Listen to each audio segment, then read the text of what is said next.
What's up everyone? Today I want to do an in-depth analysis of this weapon here, the Golden Halberd. I want to talk a bit about what makes this weapon so good, where to get it, some of its strengths and weaknesses, as well as what type of build this weapon works best on. So without any further ado, let's get into it. Okay, starting off with where you can find this weapon. In the first main area of the game, Limgrave. From this church here, if you head southeast, you should encounter a knight on horseback called the Tree Sentinel, and this will most likely be the first field boss that you encounter, and upon killing him, you will get this weapon. That being said though, he is quite difficult, so you may find yourself progressing a little bit further in the game before you come back and try to kill him. Alright, now I'd like to go into a bit of detail about why I think this weapon is so great. There are a few main things that I consider when looking for a weapon, and that is firstly the moveset, second the range, and third the damage of the weapon.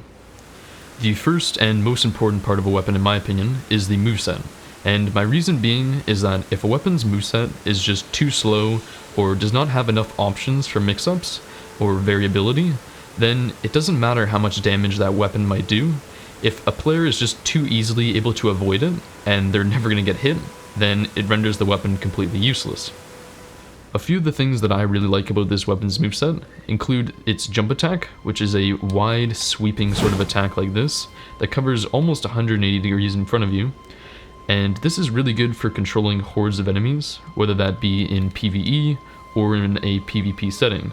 So it works really well for controlling groups of enemies, whether that be in a chase down situation with people chasing you in PvP, or groups of enemies in PvE. And the second thing that I really like about this weapon is its running attack. Now, even though this is a halberd, it actually has sort of a spear moveset for its running attack, and you'll often see me comboing it with a backstep to cover even more range. So the running attack looks like this, but as you just saw, I often use a backstep to cover even more distance, and that's one of the things that makes this weapon so strong, is the fact that it has this super far reaching running attack. Now, which brings me to my second point about what makes a weapon so great, being the range. And as you just saw, the reason that the range is so important with a weapon is because if you simply cannot hit a player, then how can you expect to do damage?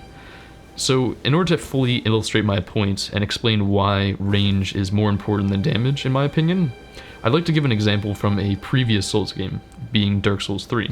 I want to compare two different weapons, the Pontiff Knight Curved Sword to the Scimitar. When comparing the Pontiff Knight Curved Sword to the Scimitar in Dark Souls 3, even though in most cases the Scimitar was capable of a higher damage output than the Pontiff Knight Curved Sword, many people still considered the Pontiff Knight Curved Sword to be the superior weapon over the Scimitar, mainly due to its range. As I mentioned earlier, I think the range on a weapon is super crucial because I think we can all agree that getting a hit on somebody is definitely way better than missing completely. So getting some damage versus no damage, even though that other weapon that missed may have been capable of a higher damage output, is definitely better. So if I can give an example between the two weapons, the Pontiff Knight Curved Sword and the Scimitar, the Pontiff Knight Curved Sword, let's say, does 80 damage, and the Scimitar does 110 damage. So even though the Scimitar has the edge in terms of damage output, if you're in a situation where you might get one hit with the Scimitar, but then you miss the second one because of the range, versus the Pontiff Knight Curved Sword, if you're able to hit somebody, and then due to its increased range, you're able to roll catch them and hit them again, it has much better roll catch potential and capability than the Scimitar. And so if you think about it, 80 damage times 2 is far more damage than 110. So even though it does less damage per hit, you will often find yourself doing more damage overall with the Pontiff Knight Curved Sword than the Scimitar.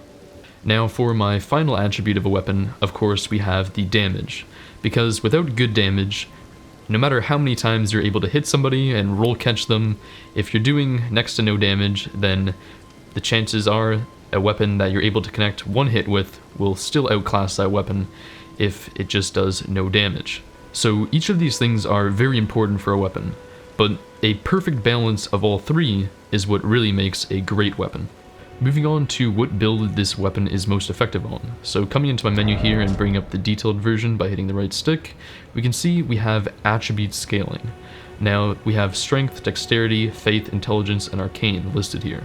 And these are the different attributes, so different stats, that your weapons will scale with. And it's important to understand how this scaling works and what the different letters mean. So under Strength, you can see we have a C scaling, under Dexterity, we have a D scaling, and under Faith, we have a D scaling as well.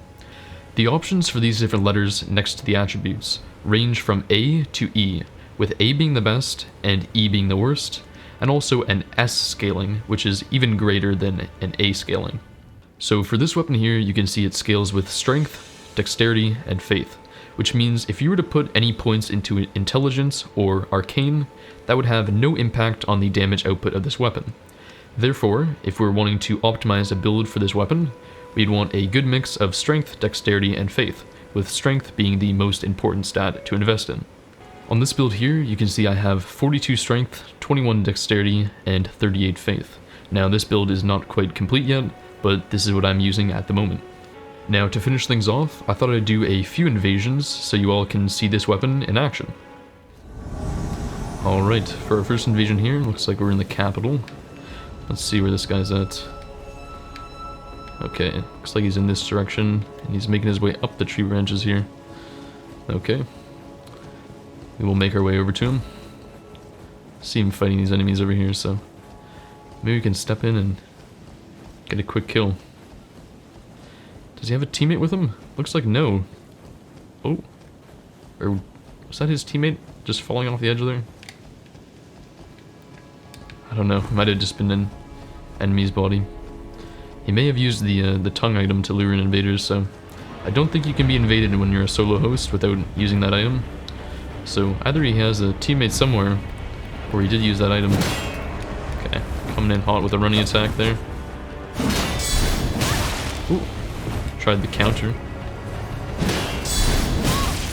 Okay, looks like he likes to use that counter attack there. Heal up while I have the chance here.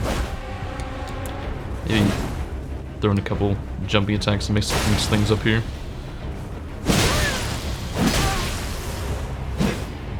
Ooh, surprised he was able to dodge that there.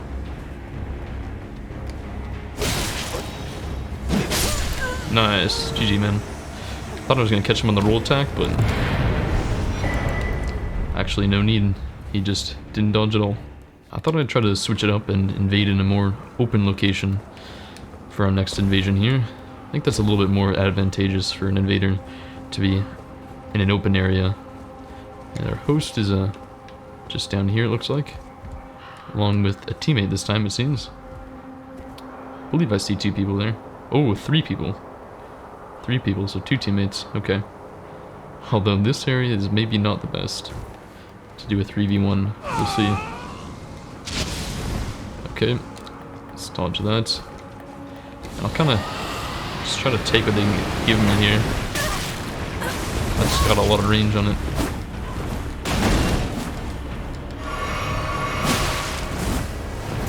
And unfortunately, I've got Scarlet Rot now, so that's... Oh, give me that. Thank you very much. Looks like this guy's down now. Okay, and that was the host. Wow, that went much easier than expected. I was pretty lucky that we got that guard break there, but I'll take the win. Okay, for the third and final invasion here, I decided to switch up the location again. We're now at Volcano Manor, and let's make our way to the host, which is over there on the other rooftop. I think I can drop down this way. Let's see if he has teammates with him or not. Oh, yes he does. Okay. Tried to space his attack there and punish it, but just a little bit too far away. That has very good range. That was an unfortunate amount of damage that I took there. That's a bad play by me. So we're gonna back up and heal. I'm gonna actually make use of their weapon art here, which I should have done last time, previously. It's another strong point of the weapon, is the weapon art. Super helpful to be able to increase your absorption and damage. Get a heal off here, just to top me back up. Maybe 2 actually. Okay, and we're back in. Now, lure them to some PV here, which will hopefully help. Oof. And that just grabbed me in, wow. Highly unfortunate. I did not think it would target me like that. Okay, let's back up and heal. Post is focused on that PvE, and I can take him out. Nice. Okay, now for the host. You, sir, are next. It's backing away. And I'll make use of the weapon art again. Ooh, no, I don't quite have enough FP. He's just gonna try to play around that table, I think. And I do good damage to him, wow. He does not have much health. And that's the end. GG. Now, that's all for this video. I hope you all enjoyed, and I'll see you in the next one.